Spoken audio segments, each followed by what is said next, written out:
find somewhere else to die. You're useless now." The words, sharp and cold as the Seattle rain soaking through my thin coat, were the last thing my daughter, Victoria, said to me. She didn't shout them. She spoke them with the calm, chilling precision of a lawyer delivering a final verdict. The heavy oak door of the house I'd called home for 40 years clicked shut, locking me out of my life as I knew it. If you've ever felt the sting of betrayal from the one person you'd give your life for, then please, like this video and subscribe to our channel. Your support means the world, and I need you to hear how this story ends. The rain was relentless, plastering strands of gray hair to my cheeks as I stood on the manicured lawn, staring at the closed door. It wasn't just a door, it was a barrier between my past and a terrifying, empty future. Inside was everything I knew. The worn armchair where my husband, David, used to read the paper.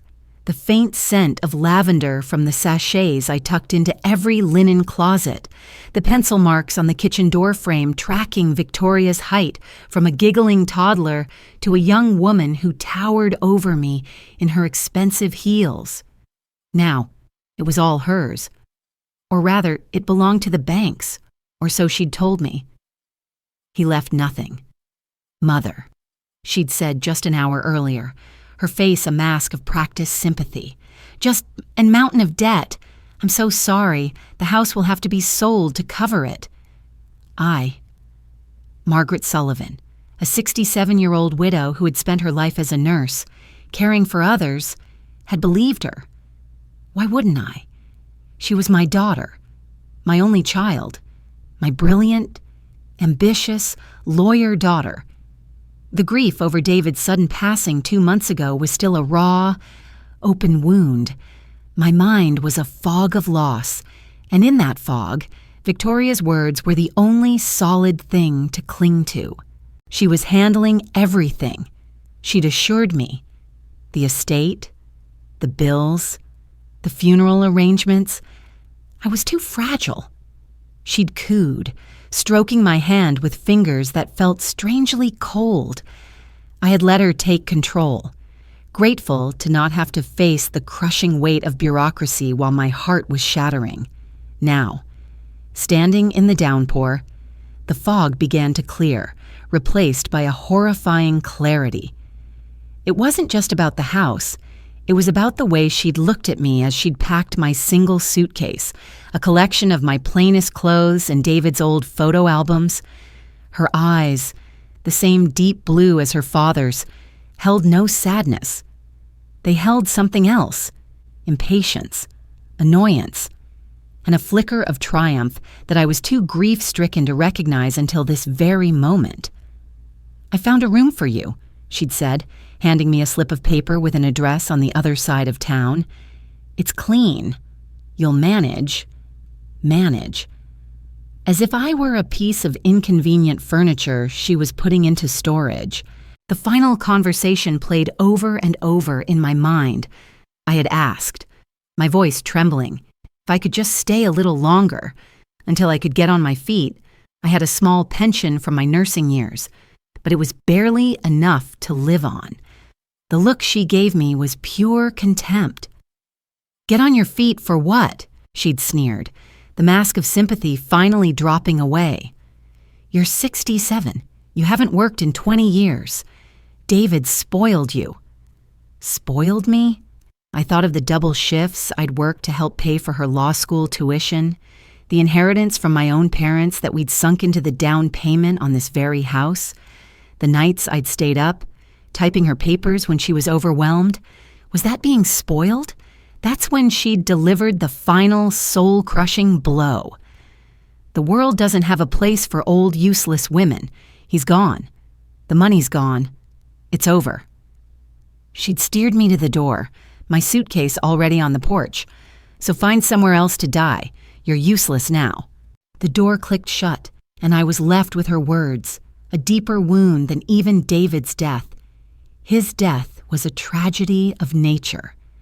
This was an act of pure cruelty.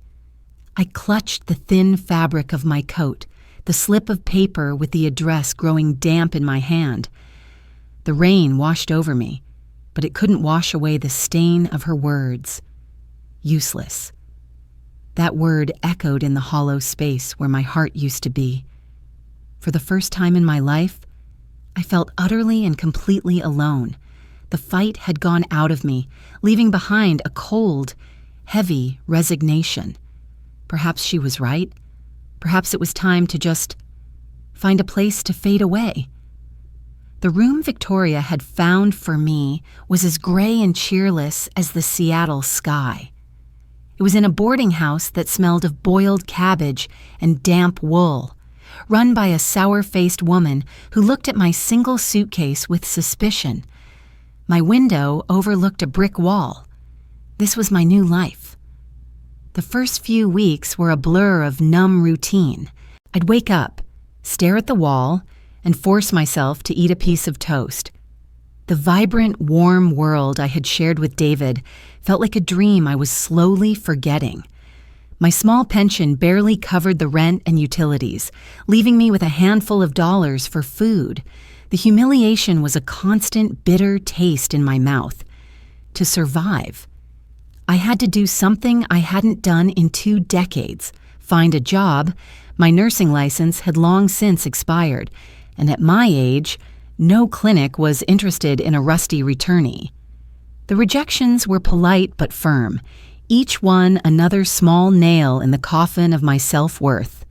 Finally, I found work at a tiny, cluttered used bookstore, a bus ride away. It wasn't much. The pay was minimum wage, and my tasks were menial: dusting shelves, sorting donated paperbacks, and mopping the worn linoleum floors at the end of the day. My back ached constantly, a dull throb that reminded me of my age and my new station in life. But amidst the scent of aging paper and forgotten stories, something began to stir within me. The work was mindless, which left my mind free to wander. And it always wandered back to Victoria. I would scrub at a stubborn stain on the floor and remember scrubbing her tiny knees after she'd fallen off her bike. I'd dust a shelf of law textbooks and see her face, bright with excitement, on her first day at Georgetown, a day made possible by a second mortgage on our house, a fact she conveniently forgot. I remembered the sacrifices. David and I had given up vacations, driven old cars, and worn clothes until they were threadbare so that our daughter could have everything. We wanted her to have a life of security and success, a life better than ours. We never imagined she would use that success to destroy me. I recalled the phone calls in the years after she'd established her career. They became less frequent, her voice more brisk and dismissive. She'd talk about her cases, her new condo with its panoramic city view, her trips to Europe. When I'd try to tell her about my garden or a book David and I were reading, I could almost hear her silent sigh of boredom through the phone line. She had built a gilded cage for herself and saw her simple, loving parents as relics from a life she was desperate to leave behind. Her father's death, I realized with a sickening lurch, wasn't a tragedy to her. It was an opportunity, an obstacle removed. One rainy afternoon, a young woman came into the store, her arm linked with her mother's. They were laughing, browsing the travel section, planning a trip together. The sight was a physical blow.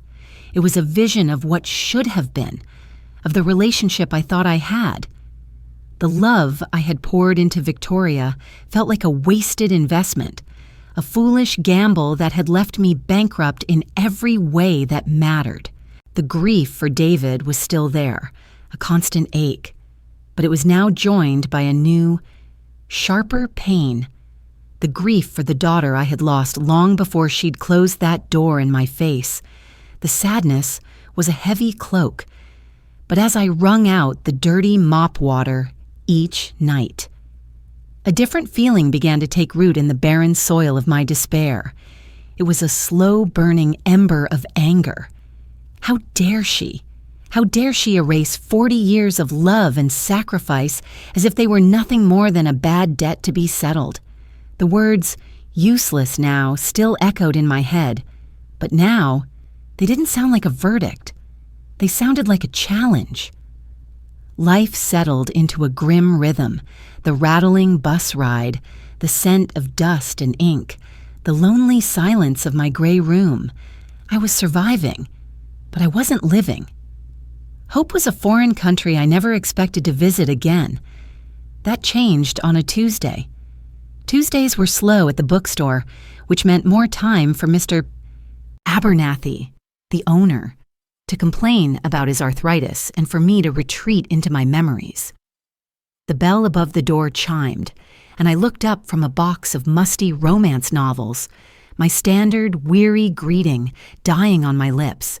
Standing there, shaking the rain from his overcoat, was a man I hadn't seen in years. Arthur Pierce.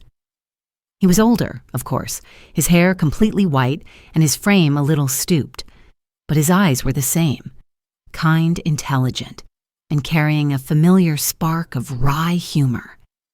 He had been David's colleague at the engineering firm for over 30 years and one of our dearest friends before he retired and moved away to care for his ailing sister. "Margaret?" he said, his voice a mixture of surprise and concern. "My goodness, is that you?" A wave of shame washed over me. He was seeing me like this, in a faded smock, my hands grimy with dust, my face etched with a weariness that went bone deep. But his expression held nothing but warmth. We spoke for a few moments, the awkward pleasantries of a long overdue reunion. He told me his sister had passed a few months back, and he'd decided to move back to Seattle. He'd heard about David, he said gently, and had been meaning to call, but he couldn't find my number. "Victoria has it," I said, the words tasting like ash. "But she's been very busy." Arthur's gaze sharpened. He was a retired corporate lawyer, and I could see the analytical mind whirring behind the kind eyes. "How are you, Margaret?"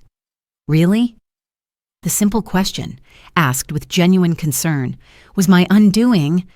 I didn't break down, but the dam of stoicism I'd built around my heart cracked. I told him, "Not everything, but enough." I told him that David had apparently left nothing but debt, that the house had to be sold, and that I was here, working to make ends meet. He listened patiently, his brow furrowing deeper with every word. When I finished, he was silent for a long time, staring at a shelf of biographies without really seeing them. "Debt?" he finally said, his voice low. "That doesn't sound right. David was the most fiscally prudent man I ever knew. He was meticulous. He called me just a week before he passed." My heart gave a painful thud. "He did?" "Yes," Arthur said, turning to look at me directly.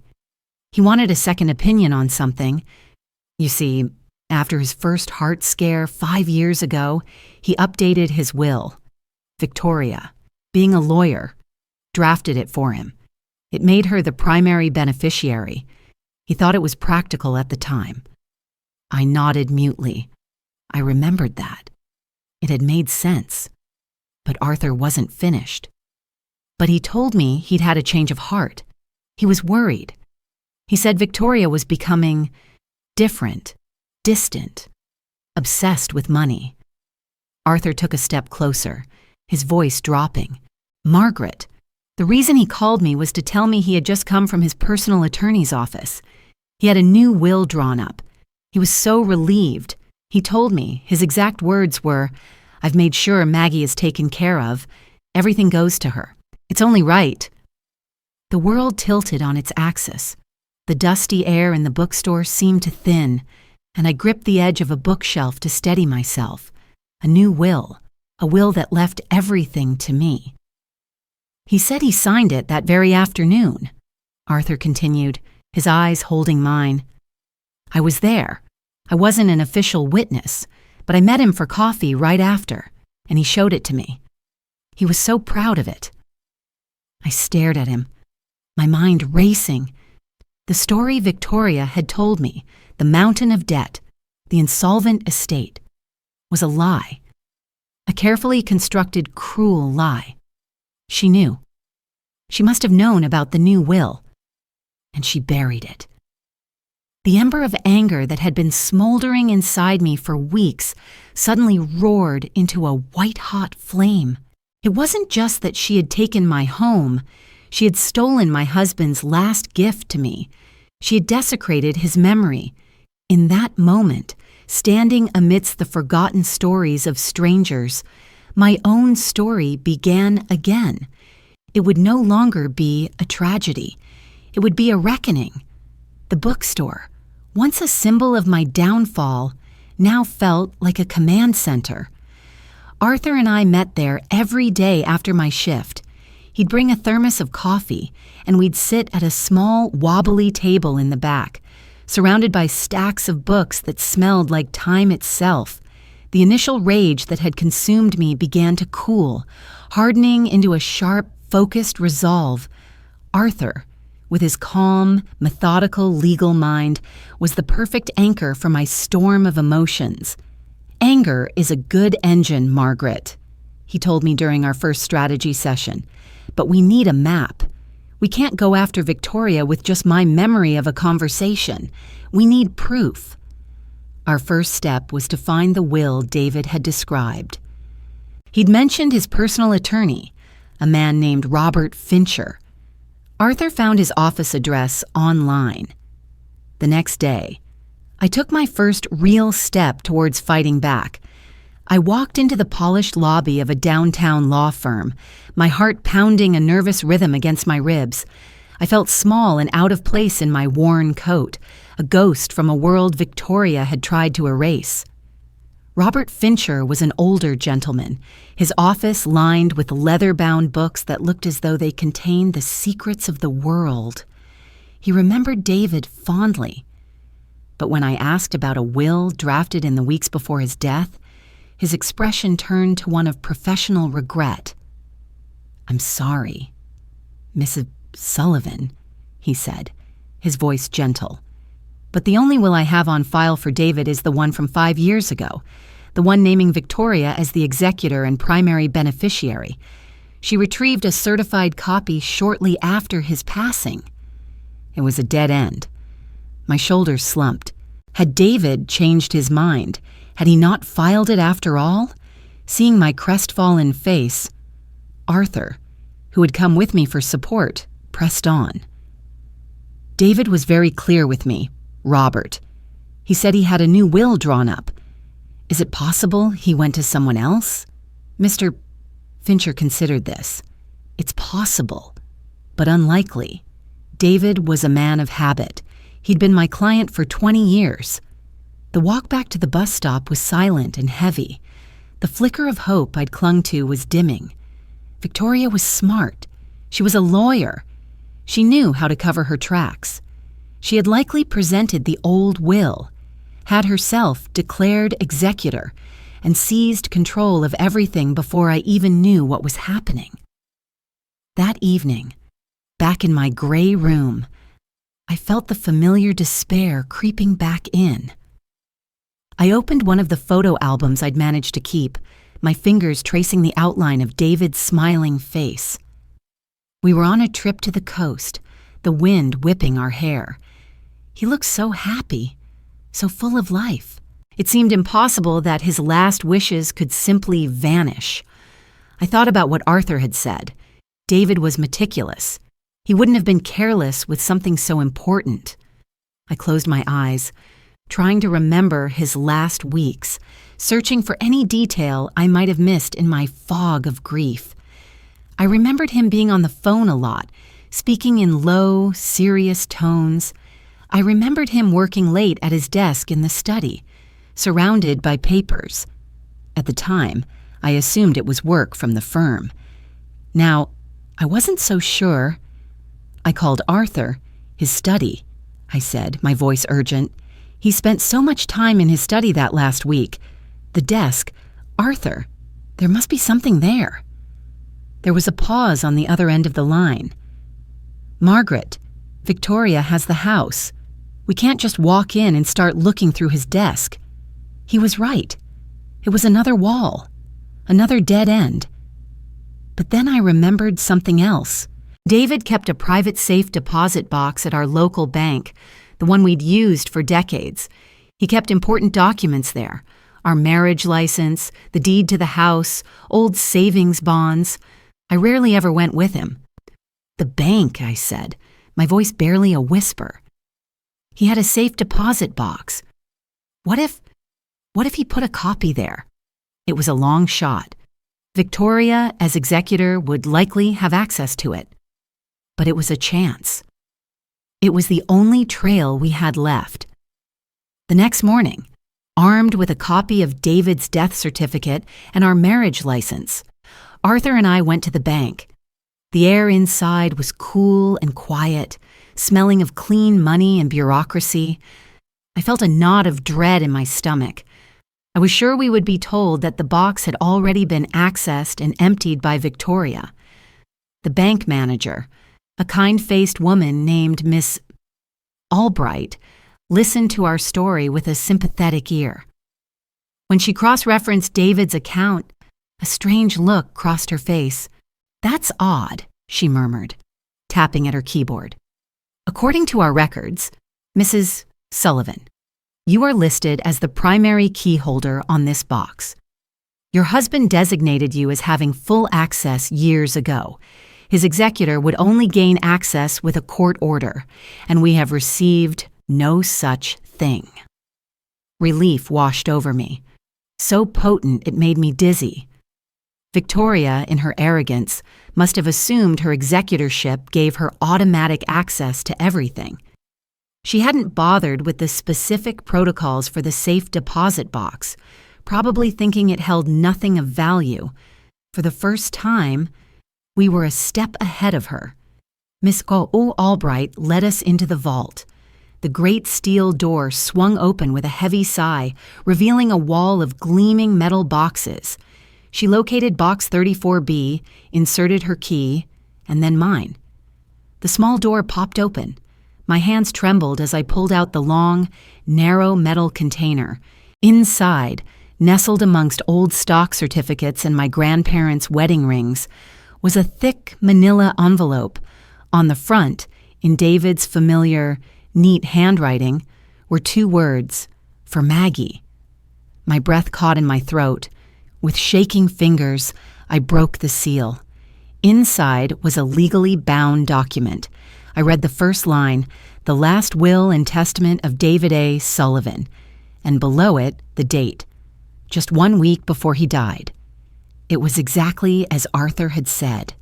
The will was clear, simple, and unequivocal. It revoked all previous wills and named me, Margaret Sullivan, as the sole executor and beneficiary of his entire estate. Everything, the house, the savings, the investments, was left to me. But that wasn't all. Tucked behind the will was another, thinner envelope. This one contained a single folded piece of paper. It was a letter, written in David's hand. "My dearest Maggie," it began. "If you are reading this, it means I am gone, and my heart aches for the pain you must be feeling. Please know that my last thoughts were of you and of the wonderful life we built together. I am writing this because I have to explain my actions. I have reason to believe that Victoria's ambition has soured into something dangerous. I have recently discovered that she is in significant financial trouble. She has been living far beyond her means, a lifestyle of fancy cars, designer clothes, and a condo she could never afford on her salary alone. I found a credit card statement she'd left behind by mistake during her last visit. Maggie, the debt is staggering. Hundreds of thousands of dollars. I fear she has become desperate, and desperate people do foolish things.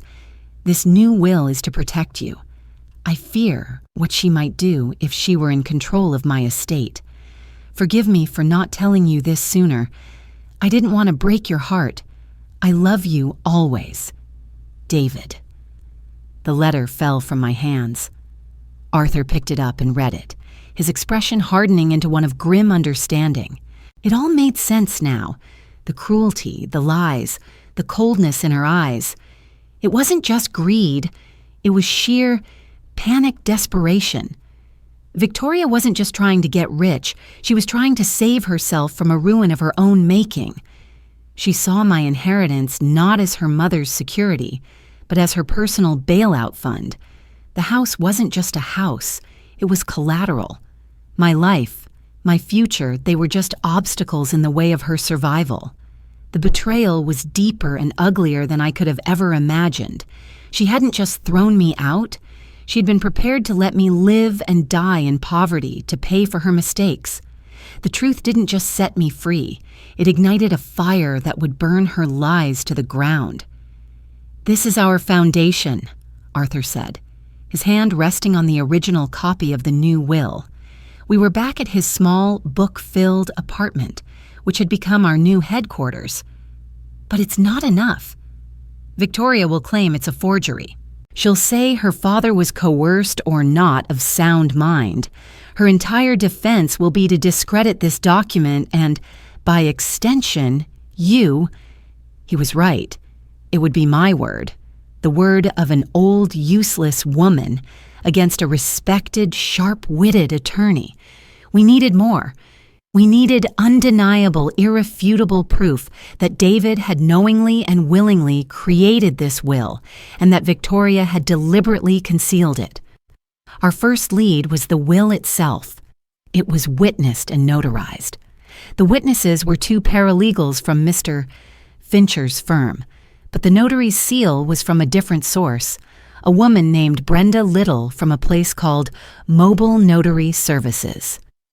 Arthur found the number online. When he called and explained the situation, Miss Little was cagey. She was bound by client confidentiality. But Arthur, with his gentle persistence, explained that fraud was suspected and a formal legal inquiry was imminent. Her tone shifted. She agreed to meet us. Her office was a small, cramped space in a strip mall, sandwiched between a nail salon and a tax prep service. Brenda Little was a no-nonsense woman with sharp eyes and a sharper memory. "I remember your husband," she said, pulling a thick, leather-bound logbook from a filing cabinet. "Nice man, very polite. Came in on a Friday afternoon." She ran her finger down a page. "Here he is, David Sullivan. Signed, sealed, notarized." My heart leaped. "Was he alone?" I asked. "No," Brenda said, tapping the page. "His daughter was with him, the lawyer. She waited in the reception area. Seemed antsy, kept checking her watch. An antsy Victoria. A daughter waiting while her father signed away her inheritance. The picture was becoming clearer. "Do you by any chance have security cameras?" Arthur asked, his voice casual. Brenda sighed. "We do, but the system is ancient. It tapes over itself every 30 days. This was, let's see, almost 3 months ago. The footage would be long gone." My spirits sank. We were so close, but Brenda wasn't finished. "However," she said, a glint in her eye, "the main server crashed about 2 months back. Big mess. The tech guy had to pull the whole hard drive to recover the accounting files. He cloned the drive and returned the original to me last week. Said everything from the last 6 months should be on it. He just didn't have time to sort through it." Arthur and I exchanged a look. It was a miracle. A 1 in a million chance. It took Arthur 2 days of polite but firm legal correspondence, but he eventually secured a subpoena for the hard drive. We took it to a forensic data recovery specialist, a young man who worked out of his garage and seemed to speak a different language of gigabytes and data sectors. The wait was excruciating. For 2 days, I did nothing but pace my small room, my mind replaying every possible outcome. The call came on a Thursday afternoon while I was dusting the history section at the bookstore. It was Arthur. "We have it. Margaret," he said, his voice tight with controlled excitement. "We have it all." I left work early and rushed to his apartment. On his laptop screen was the video. It was grainy, time-stamped, and silent, but it was as damning as a signed confession. There was David, sitting at Brenda's desk, looking calm and resolute as he signed the document. Then, the camera's view of the reception area showed Victoria. She was pacing, just as Brenda had said, her phone pressed to her ear. Her face, even in the low-resolution footage, was a portrait of raw anxiety. After David left, the camera caught Victoria approaching the reception desk, speaking to Brenda, and then leaving in a hurry. But the most crucial part came 10 minutes later. Victoria returned. She spoke to Brenda again, and the footage clearly showed Brenda handing her a promotional flyer. Victoria took it. Then, when Brenda was distracted by another customer, her hand darted out and she took something else from the desk, Brenda's logbook. The camera caught her slipping it into her oversized designer handbag before quickly walking out the door. She had stolen the logbook, the one piece of physical evidence that proved David had been there. It was pure, calculated fraud, caught on tape. We not only had the true will, we had proof of her criminal attempt to conceal it. The trap was set. The day we served Victoria was a crisp, clear autumn day, the kind of day that felt full of possibility. Arthur had hired a professional process server, a burly, impassive man who seemed unimpressed by the opulence of Victoria's downtown law firm. I waited with Arthur in a coffee shop across the street, my hands wrapped around a cup of tea I couldn't drink. My stomach was a roiling sea of nerves and anticipation. I wasn't just reclaiming my property. I was confronting my own daughter with her monstrous betrayal. We watched through the large window as the server entered the gleaming glass tower. "It's done," Arthur said quietly a few minutes later, looking at a text message on his phone. "She's been served." I imagined the scene in her sleek, minimalist office, the polite interruption, the formal presentation of the thick legal envelope. The moment her eyes would scan the first page and see my name, Margaret Sullivan, plaintiff, and her own, Victoria Sullivan, defendant. I imagined the color draining from her face, the perfect composure she wore like a suit of armor finally cracking. Her reaction was faster than I expected. My phone, which had been silent for months, buzzed violently on the table. The screen lit up with her name. My first instinct was to ignore it, to let her panic. But Arthur shook his head. "Answer it. Put it on speaker. Let's hear what she has to say." My hand trembled as I accepted the call. What is the meaning of this?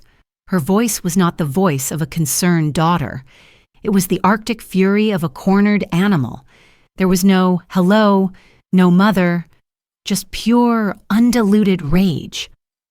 "I think the lawsuit is quite clear. Victoria," I said, surprised by the steadiness of my own voice. "What lawsuit?" she spat, a pathetic attempt at denial. "This is a ridiculous, baseless fantasy. You are a confused old woman, and I will have this thrown out of court so fast your head will spin, and I will sue you for defamation." "Is it a fantasy, Victoria?" Arthur interjected, his voice calm and authoritative. "Is the last will and testament of David Sullivan, signed and notarized a week before his death, also a fantasy?" There was a sharp intake of breath on the other end of the line. Silence. She had not expected me to have a lawyer. She'd certainly not expected me to have the will. "Who is this?" she demanded. "This is Arthur Pierce. I believe you know who I am," he replied coolly. The silence stretched longer this time. She was processing, calculating. Her lawyer's mind was racing, searching for an angle, a weakness. "He was sick," she finally said, her voice changing, shifting into a tone of feigned concern. Dad was confused in his final weeks. He wasn't of sound mind. He was susceptible to influence. This Arthur clearly took advantage of a dying man. The accusation was so vile, so twisted, that it left me breathless. She was going to try and destroy her father's memory and Arthur's reputation to save her own skin. "We have the will. Victoria," I said, my voice low and dangerous. "And we have proof." "You have nothing!" she shrieked, the composure finally shattering completely, revealing the panicked, desperate woman beneath. "You have the ramblings of a senile old man. I am the executor. The court has already recognized the valid will. You are nothing. You are a penniless old woman living in a slum, and you have nothing." The line went dead. I stared at the phone, her venomous words hanging in the air. The mask was not just cracked, it had been ripped away. She had shown me her strategy. She would not argue the facts. She would try to destroy me. She would paint me as incompetent, confused, and mad. She had called me useless before. Now, she was going to try and prove it to the world. A strange calm settled over me. Let her try. I knew the truth, and for the first time in a long time, I knew my own strength. The battle was no longer just about a house. It was about my very existence. The weeks leading up to the court date were a grueling marathon of legal preparations. Arthur was magnificent, a sleeping giant awakened. He guided me through depositions, interrogatories, and affidavits. Victoria's legal team, a pack of slick, expensive sharks from her own firm, threw everything they could at us. They filed motion after motion to have the case dismissed, each one arguing that I was mentally unfit and that the new will was a product of undue influence. They were trying to bankrupt us with legal fees and wear me down emotionally before we ever set foot in a courtroom. The deposition was the hardest part. I sat across a long, polished table from Victoria and her lead attorney for 6 hours. She wouldn't look at me. She just stared straight ahead, her face a blank, unreadable mask, while her lawyer dissected my life. He asked about my health, my memory, my finances. He twisted my grief over David's death into a narrative of confusion and emotional instability. "Isn't it true, Mrs. Sullivan, that in the months following your husband's death, you were often disoriented? Isn't it true you had trouble remembering simple things? Isn't it true that you were easily swayed by the suggestions of others, like Mr. Pierce, who suddenly reappeared in your life? Every question was a poisoned dart, designed to paint me as the doddering, senile old woman Victoria had screamed about on the phone. I looked at my daughter, my only child, sitting there silently condoning this brutal character assassination. She had shared my life, my home. She knew my strength, my sacrifices. She knew I had managed our household finances for 40 years, that I had raised her, that my mind was as sharp as it had ever been. Yet she sat there, allowing them to portray me as a fool, all to protect her web of lies and greed. It was in that moment, under the sterile glare of the conference room lights, that any lingering shred of maternal love I had for her died. The woman across the table was a stranger, a predator who happened to wear my daughter's face. When it was my turn to speak, I didn't cry or shout. I simply told the truth. I spoke of David's meticulous nature. I spoke of our 40 years together. And when her lawyer tried to trip me up on dates and details, I answered every question with a calm, clear precision that seemed to unnerve him. The climax of the deposition came when he brought up the phrase, "useless now." One of Victoria's early legal filings had twisted the story, claiming I had become volatile and she had to ask me to leave for my own safety, that I had screamed those words at her. Mrs. Sullivan, her lawyer began, his voice dripping with false sympathy. Can you tell us about the day you left your home? Victoria's affidavit states you were in a state of distress and screamed at her that you felt useless now. Is that your recollection? I looked past him, directly at Victoria, forcing her to meet my gaze. Her eyes flickered for a second, a hint of the panic I'd heard on the phone. No, I said, my voice ringing with clarity in the silent room. That is not my recollection. Those words were not spoken by me. They were spoken by my daughter, Victoria Sullivan. She spoke them to me after she informed me that my husband of 40 years had left me destitute. She spoke them to me just before she closed the door of my own home in my face and left me on the street. The lawyer tried to object, but it was too late. The truth, stark and ugly, had been laid on the table. For the first time, Victoria's mask slipped. A flush of color crept up her neck. She knew I would not break. She knew I would not back down. The stage was set for the final act in the courtroom. The courtroom was cold and intimidating, all dark wood and high ceilings that seemed to swallow sound. Victoria sat at the opposing table, looking poised and professional in a severe dark suit. She looked every bit the successful lawyer, the respected member of the community. I, in my simple, clean dress, the best I owned, felt like a sparrow facing a hawk, but I had Arthur by my side, and I had the truth. The first day was a blur of legal arguments. Victoria's lawyer was smooth and confident, painting a picture of a loving daughter burdened by a grief-stricken, confused mother. He presented the old will, the one that made Victoria the beneficiary, as the final true wish of David Sullivan. He called witnesses who testified to my fragile state after David's death. It was a masterful performance, and I could feel the doubt creeping into the courtroom. Then it was Arthur's turn. He was not flashy, but he was thorough. He presented the new will, the one from the safe deposit box. Victoria's lawyer immediately objected, calling it a forgery. This was the moment. Your Honor, Arthur said calmly, we have a witness who can attest to the creation and notarization of this document. We call Ms. Brenda Little to the stand. Brenda, looking nervous but resolute, walked to the stand. She identified the will. She described David signing it. She described Victoria waiting anxiously in the reception area. Victoria's lawyer tried to discredit her on cross-examination, but Brenda's memory was unshakable. Her logbook, however, was missing for that day, a point the defense hammered home. So we have no physical record from your office, do we, Ms. Little? The lawyer asked smugly. No, she admitted. The book for that week was misplaced. Victoria permitted herself a small, triumphant smile. We also have evidence of a systematic attempt to conceal this will's existence.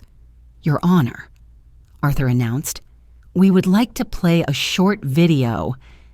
A large screen was wheeled into place. Victoria's confident expression faltered. She shot a panicked look at her lawyer, who seemed just as confused. Arthur handed a hard drive to the clerk. The grainy, silent footage from the notary's office filled the screen. The courtroom was utterly silent. We watched David sign his name. We watched Victoria pace in the waiting area, and then we all watched in stunned silence as she returned, distracted the notary, and stole the logbook, shoving it into her expensive handbag. A collective gasp went through the courtroom. It was undeniable. It was a clear, calculated criminal act. Victoria's face went chalk white. The mask of the powerful attorney didn't just crumble, it exploded, leaving behind the face of a common thief caught in the act. Her lawyer was on his feet, stammering objections. But the damage was done. The judge, A stern-faced woman who had been watching impassively was now glaring at Victoria with open contempt. The gavel fell an hour later. The verdict was swift and brutal. The new will was declared valid and true. The old will was nullified. I was declared the rightful heir to David's entire estate. Victoria's executorship was revoked, and the judge announced she was referring the matter of the fraudulent will and the theft of the logbook to the State Bar Association and the District Attorney's Office for criminal investigation. It was over. Victoria sat frozen at her table, her face a mask of utter devastation. She had lost everything: the house, the money, her career, her reputation. As people began to file out of the courtroom, our eyes met one last time across the room. There was no anger left in her gaze. There was no hatred. There was only a vast, empty ruin. She was the one who was useless now. I felt no triumph, no desire for revenge, just a profound, aching sadness for the daughter I once had and the woman she had chosen to become. I stood up, took Arthur's arm, and walked out into the light, leaving her behind in the wreckage of her own making. Walking back into my home a week later was a strange and surreal experience. The key felt unfamiliar in my hand. Inside, everything was exactly as I'd left it, yet it all felt different, tainted by the memory of Victoria's betrayal. The air was stale. A thin layer of dust covered the furniture. Her scent, a faint, expensive perfume, still lingered in the hallway, a ghostly reminder of her presence. For the first few days, I wandered from room to room like a visitor, touching the worn fabric of David's armchair, running my fingers over the books on our shelves. These were my things. This was my house. But the joy of reclaiming it was absent. It was a victory that tasted of ash. I sat in the kitchen, the room where David and I had drunk our coffee every morning for 40 years, and I thought about the future. I could live here.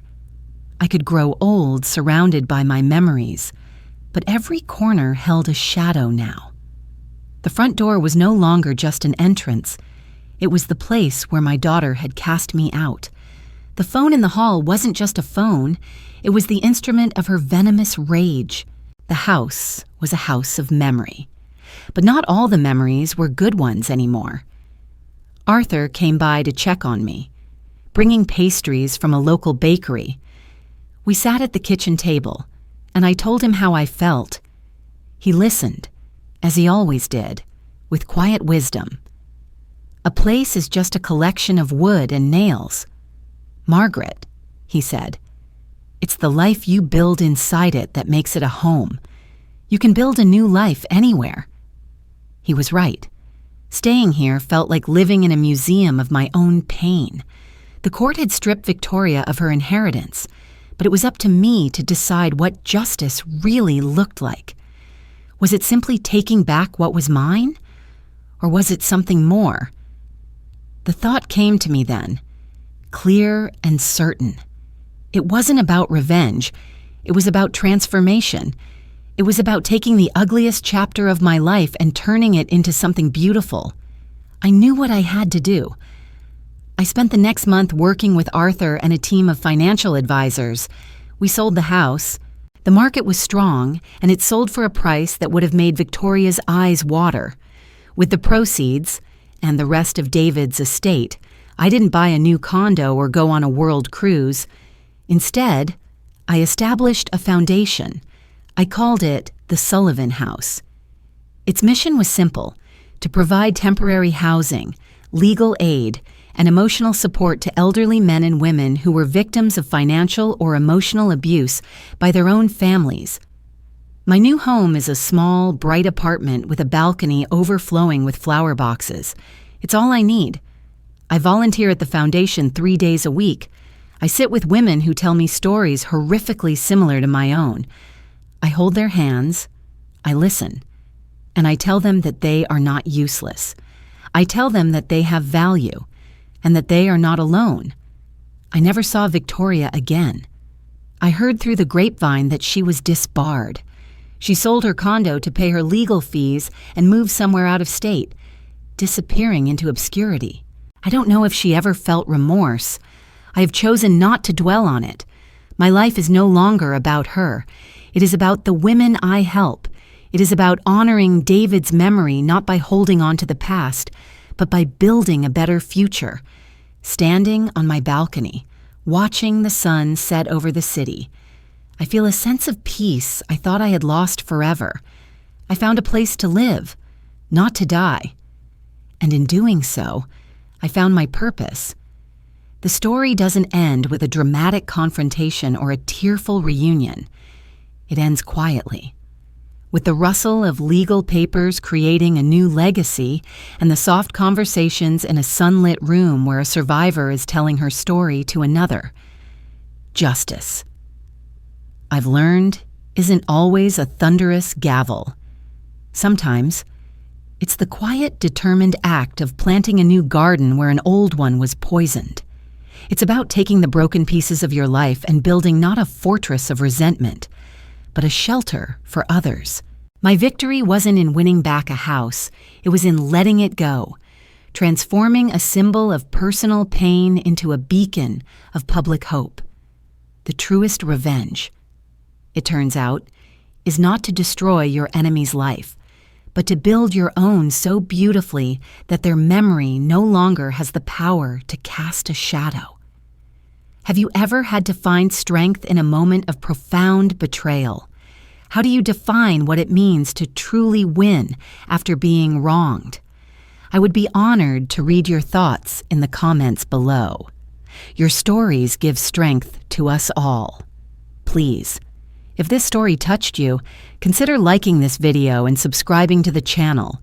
It helps us continue to share these important narratives.